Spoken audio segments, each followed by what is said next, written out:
tribute to the late Queen, the Norwegian Air Force Historical Squadron has painted on one wing of this single-seat vampire the wing band in salute. And here it is.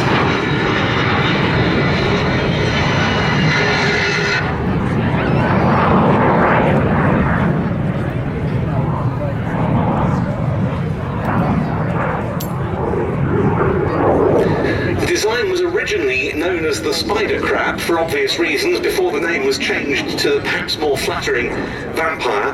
The reason for that twin boom layout is interesting. We're talking the very early days of jet engine technology here, and the idea was to make the jet pipe on the engine shorter and minimise the loss of thrust that would have been the case with a longer jet pipe from the single engine.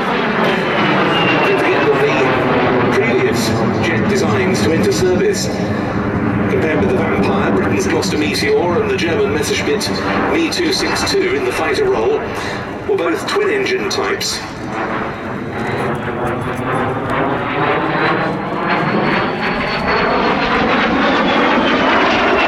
The engine in question was developed by Frank Halford as the H1, before it was taken over by de Havilland, long an aero engine manufacturer as well as an airframe maker, of course, as the Goblin.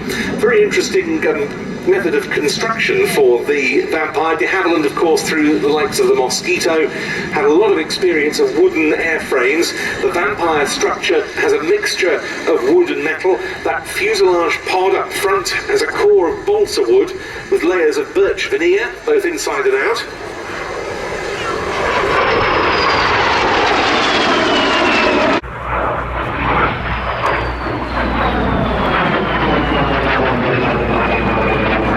The 247 Squadron was part of a wing of Vampires at RAF Odium in Hampshire.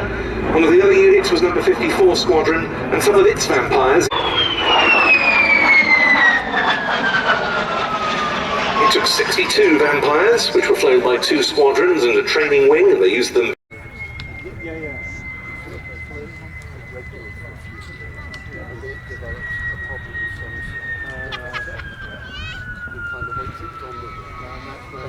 And they're landing on with the Vampire, a man whose jet experience spans the generations, from early generation Vampire and Lockheed T-33 through to much more recent F-16 Fighting Falcon and even more recent Lockheed Martin F-35. Martin Tesley, the commanding officer of 132 Air Wing in the modern day Royal Norwegian Air Force,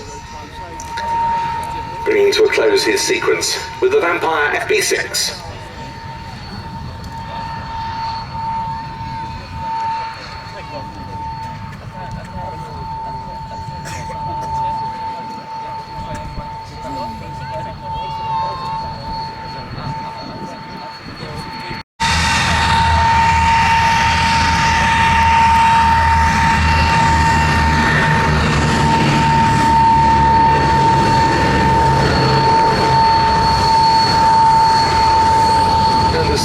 Climbs away past the American Air Museum building here. We recall the fact that it's 25 years since the American Air Museum was inaugurated at